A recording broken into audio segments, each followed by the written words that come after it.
예, 안녕하십니까. 오늘은 전압전류법하고 폴라로그래피에 대해서 설명을 드리도록 하겠습니다. 이 전압전류법이라는 것은 뭐냐면 전압을 가해 주어 가면서 전류를 측정하는 겁니다. 그래서 그 전류의 크기로부터 농도를 알아내는 것입니다. 예를 들어서 이 아스코빅 애시드, 이게 이제 비타민 C인데, 이 비타민 C의 농도를 측정할 때 이와 같은 이제 세전지 전극을 사용을 합니다. 보시게 되면은 세전지 전극에서 이게 기준 전극이 있죠. 기준 전극, 그 다음에 작업 전극. 기준 전극과 작업 전극 사이에 전압이 일정하고, 작업 전극과 그 다음에 또 보조 전극이 있는데, 이 작업 전극과 보조 전극 사이에 전류가 흐르죠. 예, 이 비타민 C를 측정할 때는 이제 이 탄소 전극을 지금 사용을 하는데요. 여기서 보시면 이 비타민 C, 아스코빅 애시드가 산화가 됩니다. 이렇게 산화가 되면서 전자를 내놓죠. 요것을 작업 전극에서 요 반응이 일어나고, 그 다음에 산화가 된 요 수소 이온이 나중에 이 보조 전극에서 이제 환원이 일어나요. 그래서 산화 환원이 일어나면서 전류가 흐르게 되는 겁니다. 그러면은 이제 그래프가 이런 식으로 나타나죠. 예, 여기를 보시게 되면 이 전압을 마이너스에서 지금 플러스로 가했어요. 그죠? 마이너스 점점점 줄어들고 플러스로. 이건 뭐냐면 지금 계속 산화를 시킨다는 얘기입니다. 이 일이 갈수록. 예, 이게 산화 전위예요. 산화를 시키면서 바로 이게 지금 커런트 전류죠. 전류 값이 어떻게 변하는가를 갖다가 이렇게 측정을 하는 겁니다. 그래서 이렇게 전압을 변화시켜 주가면서 전류의 변화를 보고 그 전류의 크기로부터 이 농도를 알아내는 이러한 방법이 전압전류법입니다. 폴라로그래피도 전압전류법의 한 종류인데요. 이 폴라로그래피는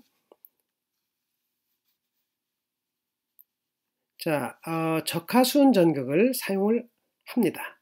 작업 전극으로서 여기 보시게 되면 이 전극이 지금 작업 전극이에요.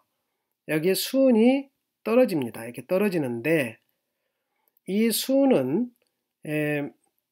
새로운 전극 표면을 계속 만들어내죠.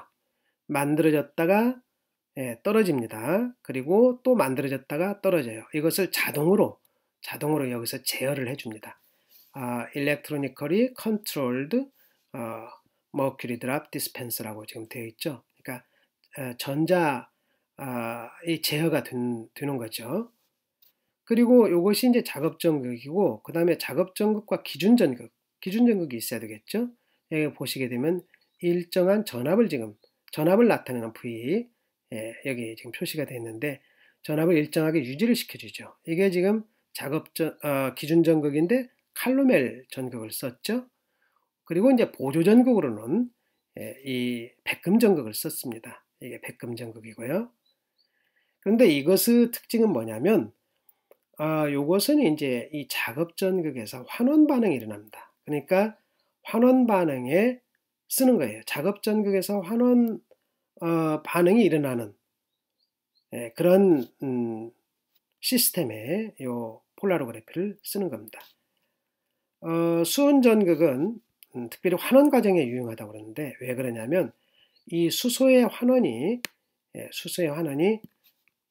어렵습니다. 그러니까 이 작업전극을 쓰게 되면은 작업전극으로서 수은을 사용하게 되면, 여기 그림을 먼저 한번 보시게 되면은요, 이게 지금 이제 작업전극에서 전압을 이렇게 변화시켜줘 가면서 전류를 측정하는 건데요. 지금 마이너스 0.4에서 마이너스 1.2 더 값이 커졌죠. 마이너스 값이. 이것은 환원시킨다는 의미입니다. 계속 환원을 시켜가면서 이제 전류가 어떻게 변하는지를 보는데, 여기 보시게 되면은 요게 이제 이렇게 가다가 이렇게 갑자기 올라갔습니다.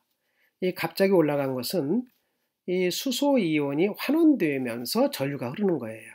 그런데 이게 이제 수은 전극을 사용하지 않고 다른 전극을 사용하게 되면 이것이 요쪽에 이렇게 나타나요. 요쪽에 나타나는데 이쪽에 나타나게 되면 무슨 문제가 발생하냐면 우리는 이 전류 값을 이렇게 측정을 합니다. 그러니까 이게 이제 바탕 이게 이제 그 시료가 안 들어있는 바탕 용액이고 이것은 이제 시료가 들어있는 용액에 전류를 지금 측정한 건데 이 차이를 갖다가 우리는 확산 전류라고 합니다. 확산 전류. 왜 확산이냐면 이게 이제 전압을 가해주게 되면 전자가 이렇게 수은 전극으로 가죠. 그러면 그 주변에 있는 양이온들이 이렇게 확산이 돼서 그쪽에 모입니다. 그래서 그때 흐르는 전류를 확산 전류라고 그러고 이 확산 전류 값이 바로 농도를 나타내는 겁니다. 그러니까 확산 전류가 이렇게 크게 나타나면 이게 우리가 분석하고자 하는 물질의 농도가 크구나 이렇게 알 수가 있어요. 그리고 이것은 이제 반파 전류라고 그러는데 하프 웨이브 포텐셜. 이 반파 전류라는 것은 반파 전위. 반파 전위는 뭐냐면 요 확산 전류의 2분의 1이 드는, 그러니까 여기에 2분의 1 드는 이 지점의 전위값입니다. 이 전위값 이렇게 내리면 수직으로 내리면 이게 이제 반파 전위값인데 이 반파 전위값은 분석 물질, 그러니까 주로 이제 금속 이온이죠. 금속의 그 특징적인 그런 값입니다. 고유의 값입니다. 그래서 이 반파 전위값으로는 바로 이게 어떤 물질인지를 알 수가 있고, 그 다음에 이 확산 전류로부터는 농도가 얼마인지를 알 수가 있습니다. 자, 이런 그래프를 얻어내기 위해서 어떠한 식으로 측정을 하게 되냐면, 자, 일단은 이 그림을 보면은 선형 전압 경사로라고 지금 되어 있습니다. Linear Voltage Ramp. 이건 이제 시간에 따라서 계속 전압을 이렇게 증가를 시켜준다는 얘기죠. 선형적으로 이렇게 기울기를 줬습니다. 그러니까 시간에 따라서 전압을 계속적으로 이렇게 증가를 시켜줘가면서 얻는다 그런 의미고, 그 다음에 이것을 이제 어떻게 얻냐 그러면은 자, 이제 이건 이제 수은 방울에 우리가 이제 포커스를 맞춰서 설명을 해야 됩니다. 이 시간에 따라서 수은 방울이 이제 수은 방울이 여기서부터 이렇게 커져갑니다. 점차적으로 수은 방울이 커져서 여기서 가장 수은 방울이 커지고, 그 다음에 수은 방울이 커진 다음에 이제 측정을 하고, 그 다음에 그 수은 방울을 떨어뜨립니다. 그리고 전압을 조금 더 높이 가해요. 그런 다음에 또 수은 방울을 또 이제 점점 키워가면서 이만큼 맥시멈으로 커졌을 때 여기서 또 전압을 그 전류를 측정을 합니다. 무슨 얘기인지 아시겠죠? 그러니까 전체적으로 보면 이렇게 이제 선형이죠. 선형 전압 경사인데 이게 그 채취를 하는 지점, 전류를 채취하는 지점이 수은 방울이 떨어지기 여기 보게 되면은 샘플링 타임이 있죠. 약 17ms 동안을 전류를 측정하는 겁니다.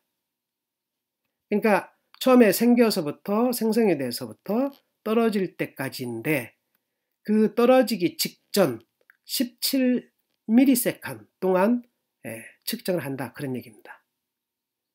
왜 그러냐면 이 점에서 측정하는 이유가 있습니다. 그게 지금 여기에 나타내는데요. 자, 이 전류는 두 가지 종류가 여기서 발생을 하는데 하나는 패러데이 전류입니다. 패러데이 전류하고 다른 하나는 충전 전류예요.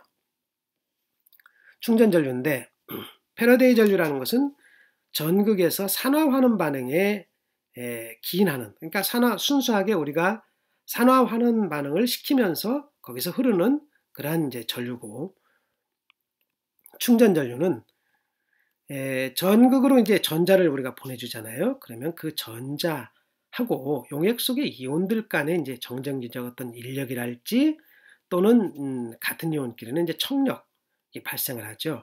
그래서 거기에서 이제 발생하는 이 전류가 충전 전류인데, 이 충전 전류가 사실 산화환원 반응에서 일어나는 이런 패러데이 전류 값을 갖다가 간섭을 합니다. 이것이 충전 전류가 발생함으로 인해서.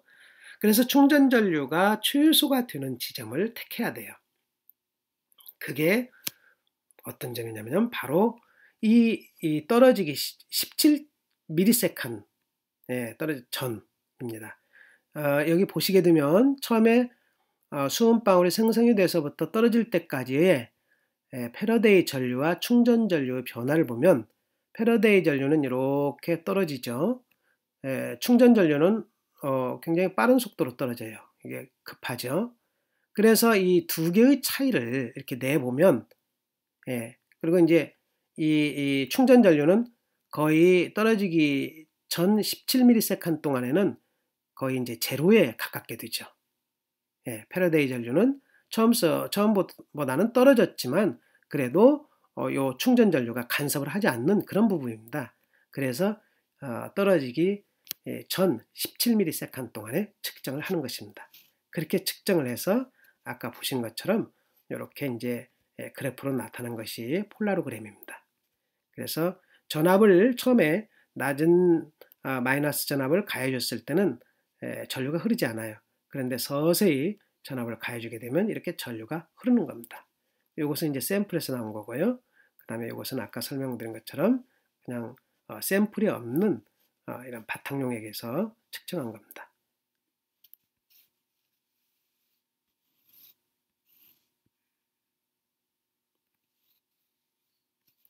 자, 이제 보시게 되면은 우리가 아까 여기에서는 이제 선형 전압 경사로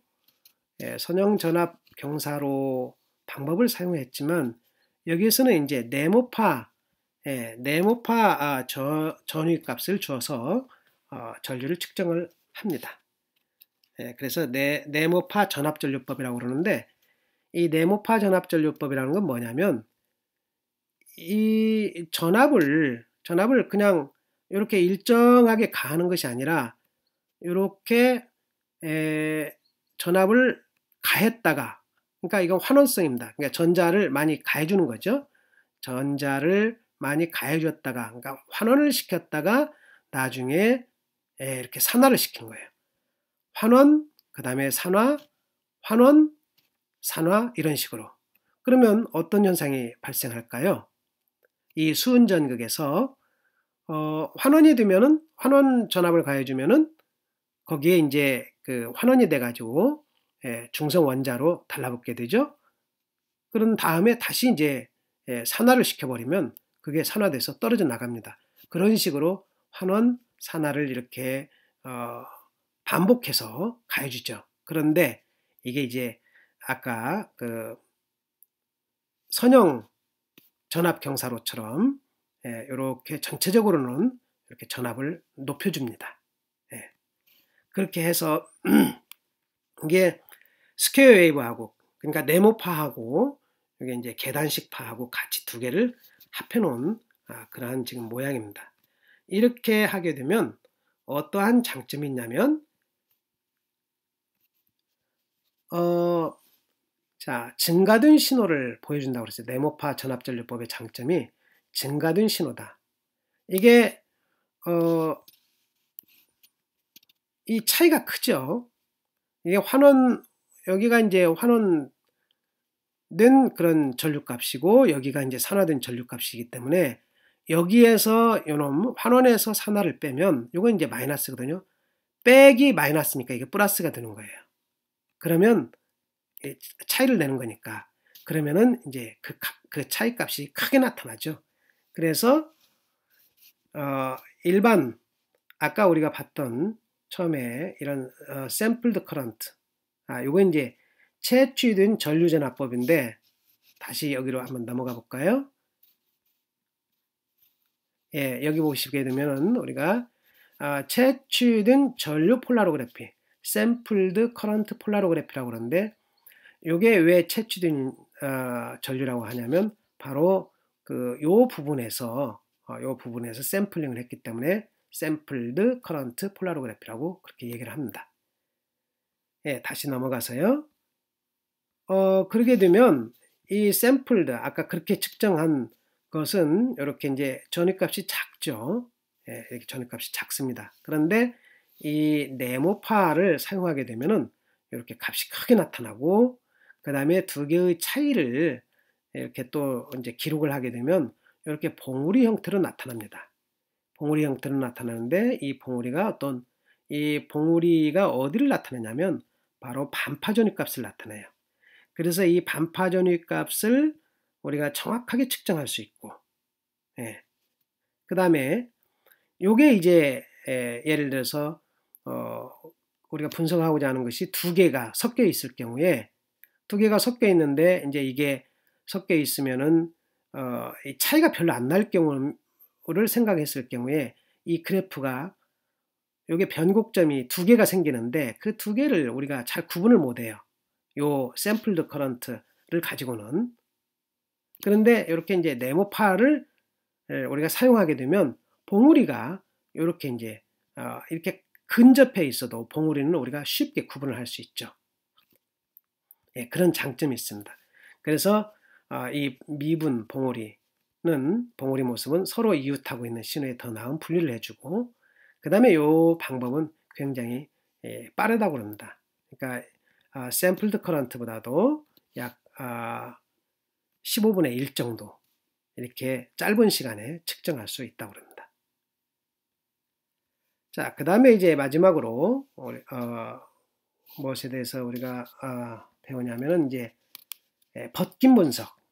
자, 이 벗김 분석이라는 건 뭐냐면 농도가 낮은 그러한 물질이 있을 때, 그런 이온이 있을 때 요놈을 갖다가 먼저 환원을 이렇게 시킵니다. 오랫동안 환원을 시켜가지고 분석물을 수온에다가 농축을 시킵니다. 다 농축을 시키고 나면 이제 전부 다 환원이 되겠죠. 환원이 된 상태로 있습니다. 그런 다음에 전위를 이제 어떻게 합니까? 환원을 시키는 것이 아니라 이제 산화를 시키죠. 플러스로 하면은 이제 산화가 되는 거죠.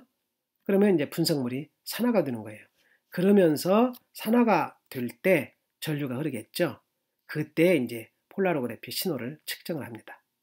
그러면 이와 같이 예를 들어서 이게 하나의 예인데요. 예. 자, 마이너스 0.9에서 마이너스 0.1, 마이너스 큰 값에서 작은 값이다. 이 얘기는 산화를 시킨다 그런 얘기죠. 그래서 산화를 이렇게 시키면 카드뮴도 나오고 납도 나오고 구리 이런 식으로 나옵니다. 아주 작은 봉우리지만 이게 우리가 쉽게 구분을 할 수 있죠. 이렇게 벗김 분석법을 사용을 하게 되면은 굉장히 낮은 농도의 이러한 분석물도 우리가 농도를 알아낼 수가 있는 것입니다. 여기서 마치도록 하겠습니다.